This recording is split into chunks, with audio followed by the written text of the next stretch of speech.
Shalom, salam sejahtera dalam kasih Tuhan. Saya akan memperkenalkan diri saya. Saya adalah mahasiswa PPG IAKN Ambon, batch 1, PPG Daljab 2025, dengan nama Naomi Simbolon, Sarjana Pendidikan Agama Kristen, dan saya punya NIM 15201041074. Saya adalah peserta dari Lampung.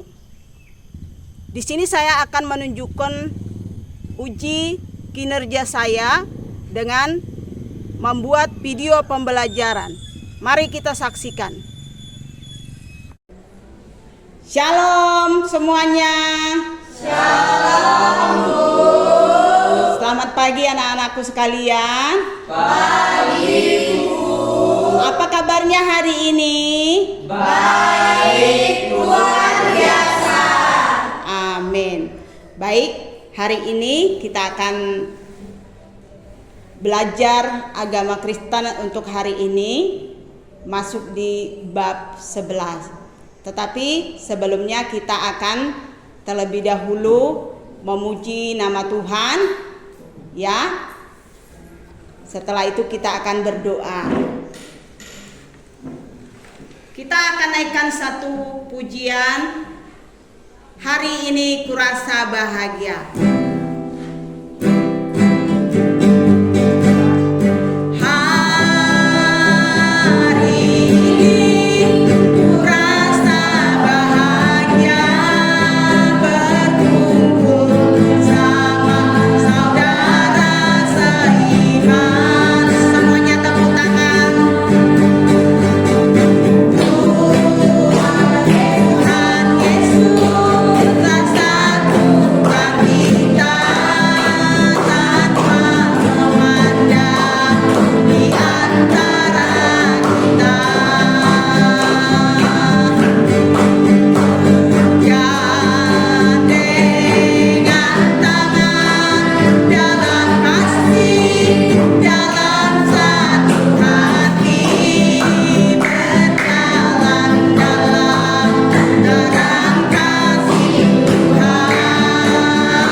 Ibu meminta Saudari Erlin akan berdoa pembukaan.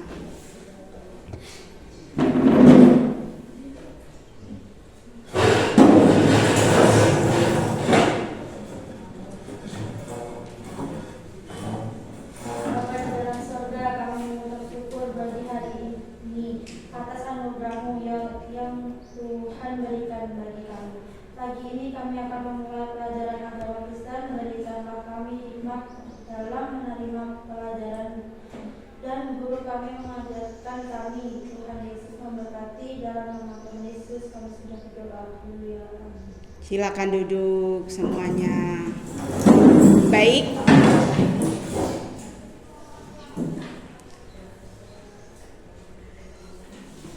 Baik, kita akan memulai pelajaran hari ini.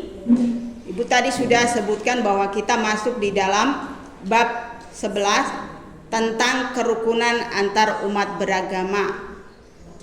Terlebih dahulu kita akan membaca Alkitab.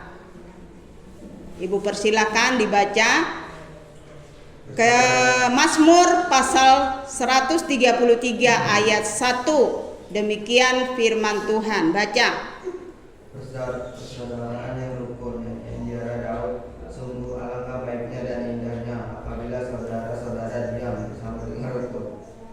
Iya.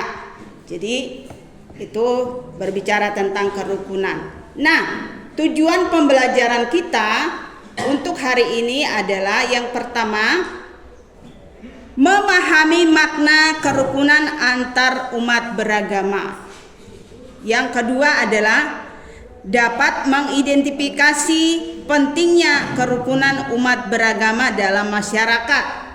Dan yang ketiga, dapat mengembangkan berbagai sikap dalam mempromosikan kerukunan antar umat beragama. Itu adalah tujuan pembelajaran kita untuk hari ini. Nah, Ibu, sebelum lebih lanjut lagi lebih jauh untuk menjelaskan pelajaran kita hari ini, Ibu akan bertanya kepada kalian. Di sini siapa yang bertetangga dengan orang atau tetangganya tidak seiman atau tidak seagama atau mungkin tidak satu suku? Siapa? Nah, yang tetangganya agama apa aja? Agama Islam dan Hindu. Nah, kalau sukunya? Sukunya Bali dan Jawa. Ada orang Bali, ada Jawa, Sunda ada nggak? Sunda nggak ada, Batak. Nah, itu ya berarti ada di sini teman kita yang tetangganya tidak seagama dan tidak satu suku. Nah, sekarang pertanyaan Ibu, bagaimana perasaan kamu kalau bertetangga dengan tidak seiman atau tidak satu suku? Apa yang kamu alami? Senang, bahagia. Senang, bahagia. Ya, puji Tuhan. Berarti tidak selamanya yang namanya tidak satu agama, tidak satu suku, tidak akur. Tetapi saudara kita Devi mengatakan bahwa dia merasakan bahagia dan senang. Ya, memang Indonesia itu adalah terdiri dari yang namanya berbagai macam suku dan juga berbagai atau beberapa agama yang kita ada, maksudnya yang ada di negara Indonesia itu ada beberapa agama. Coba siapa yang bisa menyebutkan agama apa saja yang ada di negara kita?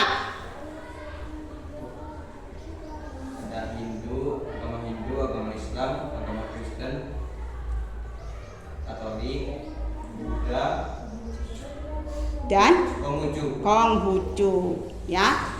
Ya, ada sebenarnya juga ada kepercayaan, agama kepercayaan kepada Tuhan Yang Maha Esa. Nah, sekarang itu adalah agama.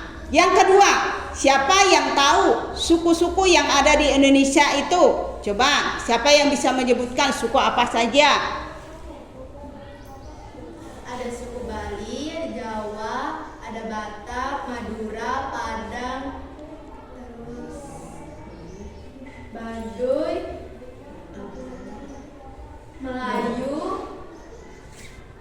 Sunda.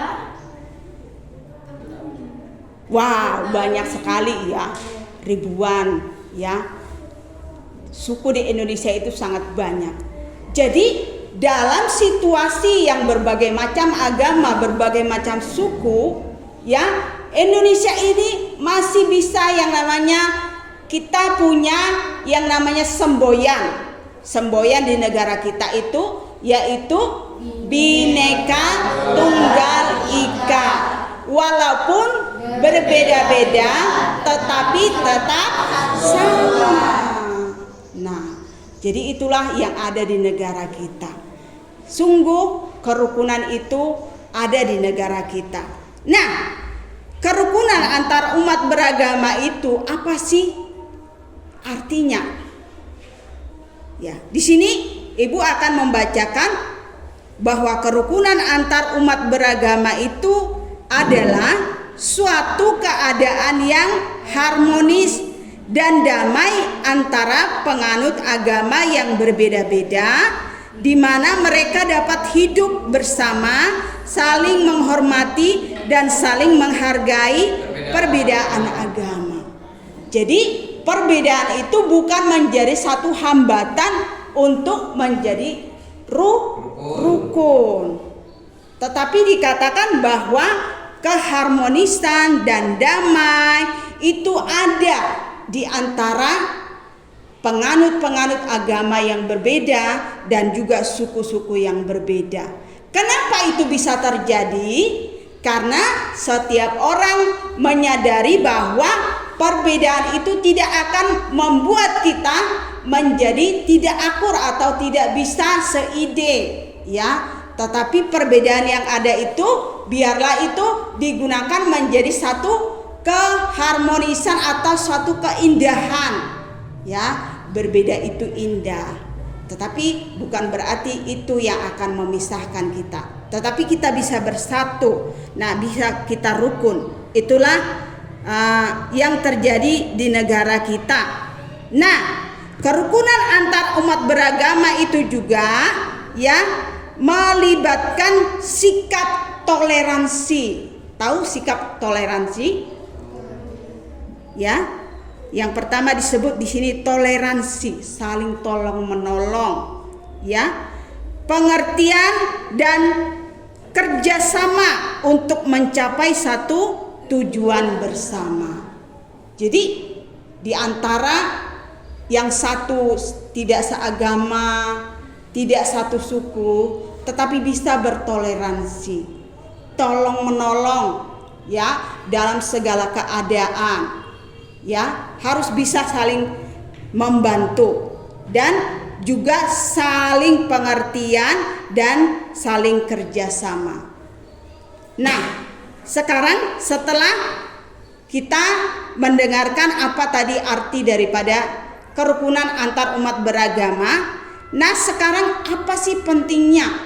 Di sini Ibu akan memberikan, coba kalian lihat di layar, bahwa ada 7 alasan pentingnya kerukunan antar umat beragama. Kenapa sih harus penting? Yang pertama, coba semuanya membaca. 1, untuk mempromosikan perdamaian, 2, menghargai perbedaan, yang ketiga meningkatkan toleransi, yang keempat membangun, mempromosikan kesejahteraan masyarakat, yang yang ketujuh menghindari konflik.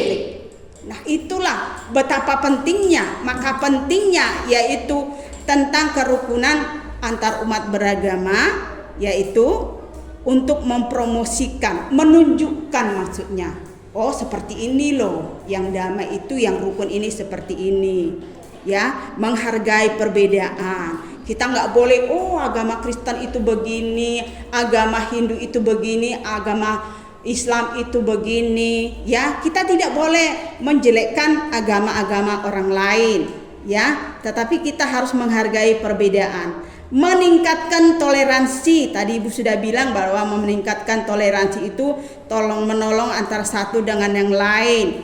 Membangun kerjasama. Ya, membangun kerjasama, kalian sudah mengerti ya. Terus mempromosikan kesejahteraan masyarakat, dan yang selanjutnya menghargai kebinekaan yang berbeda-beda itu tadi, dan yang terakhir menghindari konflik. Jadi yang namanya konflik itu sebenarnya semua orang tidak mau, ya. Ada percekcokan di mana-mana, walaupun mungkin ada di mana-mana, tetapi bagi kita yang ada di tempat ini, kita harus menghindari yang namanya konflik, ya. Masalah yang kecil harus diperkecil, ya. Masalah yang besar harus diperkecil, dan kalau ada masalah yang kecil, kalau bisa jangan kita abaikan lagi, supaya ada yang namanya keharmonisan dan kedamaian. Nah, setelah itu di sini Ibu akan memberikan bagaimana teladan atau perspektif Kristen tentang yang namanya kerukunan itu. Teladannya tentu adalah Tuhan Yesus. Nah, Tuhan Yesus pernah berkata bahwa kasihilah sesamamu manusia. Ya, itu ditulis nanti kalau kalian di rumah akan membaca, itu terdapat di dalam Matius pasal yang ke-22 ayat 37 sampai 40 berkata bahwa harus mengasihi sesama manusia sama seperti dirimu sendiri. Nah, hal ini dibuktikan oleh Tuhan Yesus ya ketika dia bertemu dengan perempuan Samaria. Ya, pada waktu Tuhan Yesus ada di dunia, dia bekerja di dunia, maka dia menunjukkan, sekalipun pada waktu itu orang mengetahui bahwa Tuhan Yesus itu adalah orang Yahudi, ya, antara orang Yahudi dengan orang Samaria itu tidak bisa bersatu. Mereka menganggap bahwa karena orang Samaria itu mereka punya kepercayaan yang berbeda dengan orang Yahudi, maka mereka menganggap bahwa orang Samaria itu adalah kafir. Kafir maksudnya bukan berarti diasingkan, bukan, tetapi maksudnya tidak sepaham dengan orang Yahudi. Makanya mereka menganggap bahwa orang Samaria itu adalah kafir. Nah, sehingga membuat setiap orang Yahudi tidak boleh bersapaan, tidak boleh berkomunikasi, ketemu dimanapun tidak boleh berinteraksi. Nah, itulah keadaan pada waktu itu. Tetapi Tuhan Yesus menunjukkan kepada semua orang bahwa setiap suku, setiap agama tidak boleh kita mengucilkan mereka, tetapi kita harus menunjukkan, dan Tuhan Yesus menunjukkan pada waktu itu siapapun itu layak, ya, layak di hadapan Tuhan. Jadi semua orang disapa oleh Tuhan Yesus dan semua orang diterima oleh Tuhan Yesus supaya masuk di dalam kerajaan surga. Nah, anak-anakku sekalian, setelah itu kita sudah mendengarkan tadi. Nah, jadi kesimpulannya di sini kerukunan dimulai dari diri kita sendiri, ya. Jadi kerukunan itu dimulai dari diri kita sendiri. Sikap toleransi sesuai nilai Pancasila dan Bhinneka Tunggal Ika. Toleransi sebagai jembatan antar umat beragama yang menciptakan perdamaian dan persatuan bangsa. Nah, kita sudah mendengarkan penjelasan Ibu tentang kerukunan antar umat beragama. Sekarang Ibu mau supaya kalian berdiskusi membentuk kelompok. Nah, ini sudah ada 2 kelompok, ya. Nanti dalam kelompok ini, ya, kalian akan berdiskusi tentang apa sih pentingnya kerukunan umat beragama dan apa sih maksud daripada kerukunan antar umat beragama itu. Sehingga nanti yang kelompok 1 akan memberikan pertanyaan kepada kelompok 2 dan kelompok 2 akan menjawab, dan kelompok 2 harus punya pertanyaan juga kepada kelompok 1 dan kelompok 1 akan menjawab. Sekarang dimulai, nanti Ibu akan berikan waktunya sekitar 10 menit saja. Ayo cepat bekerja.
Udah selesai?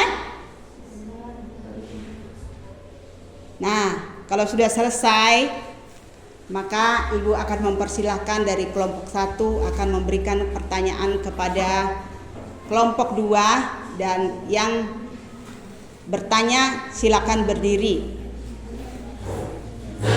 Kami dari kelompok 1 akan memberikan pertanyaan kepada kelompok 2. Apa yang dimaksud dengan kerukunan antar umat beragama?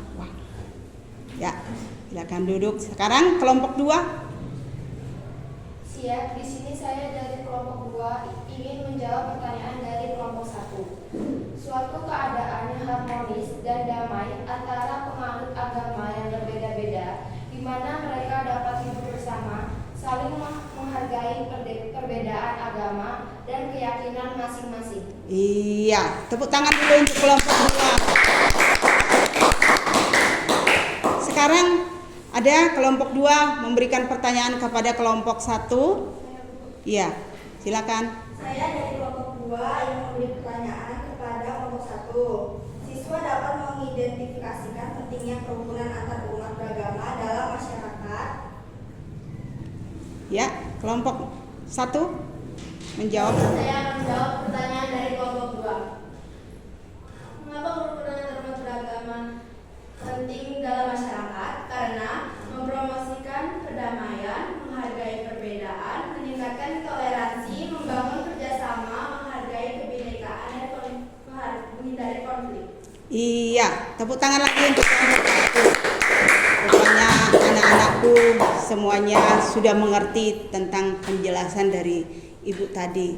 Nah, sekarang karena kalian sudah mengerti apa yang sudah Ibu berikan dalam pembelajaran untuk hari ini, maka Ibu akan bertanya sebagai asesmen akhir.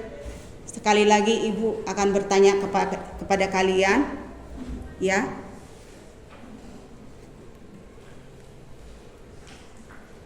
Yaitu yang pertama, pengertian apa yang kamu dapat setelah mempelajari kerukunan antar umat beragama? Pengertian apa yang kalian dapat? Saya Bu. Ayo. Sekarang saya baru tahu bahwa kita tidak boleh membeda-bedakan agama atau suku. Oh, pinter. Yang kedua, nah setelah jawaban dari teman kita tadi, sekarang Ibu mau tanya satu hal lagi. Sikap apa yang kamu tunjukkan kepada sesamamu setelah belajar tentang kerukunan antar umat beragama? Sikap apa yang harus kamu tunjukkan kepada sesamamu setelah kamu belajar? Ayo, berdiri nak. Saya harus menjaga hubungan yang baik dengan siapapun. Iya. Jadi kita harus menjaga hubungan yang baik dengan siapapun yang ada di sekitar kita. Ya, kalau kita sedang kita berjalan, kita harus menyapa. Kalau ada orang tua yang lewat, siapapun yang lewat, harus kita sesuaikan apakah dia pantas dipanggil Pak D, Mbak, Bude, atau Bibi, atau apakah. Nah, kita harus menghormati siapapun yang ada di sekitar kita supaya mereka melihat, oh ini toh yang namanya orang yang belajar itu. Seperti inilah orang yang punya pendidikan itu harus selalu menjaga sikap dengan siapapun yang ada di sekitar kita.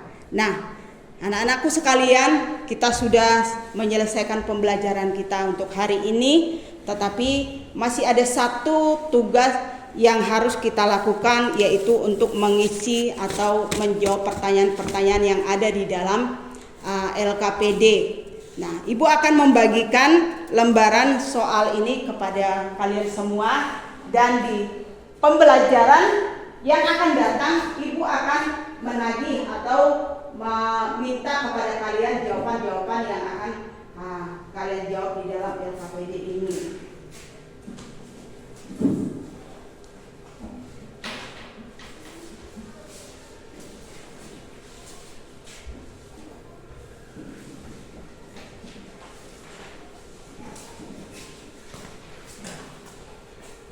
Ya, di situ jelas ya bacaannya ya.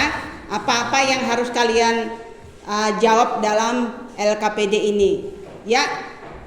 Sekali lagi Ibu ingatkan kembali, Ibu akan menagih ketika kita di pembelajaran yang akan datang. Nah, kita sudah menyelesaikan pembelajaran untuk hari ini. Kita akan berdoa penutup dan saya mengajak kita semuanya tundukkan kepala, lipat tangannya, kita akan berdoa, nanti Ibu akan berdoa dan kalian akan mengikuti. Terima kasih Tuhan Yesus.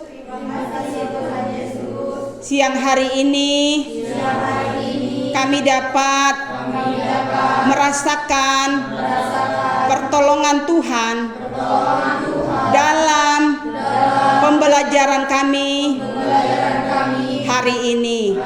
Kami sudah mendengar penjelasan dari guru kami tentang kerukunan antar umat beragama, dan kami ingin untuk melakukannya dalam hidup kami sehari-hari.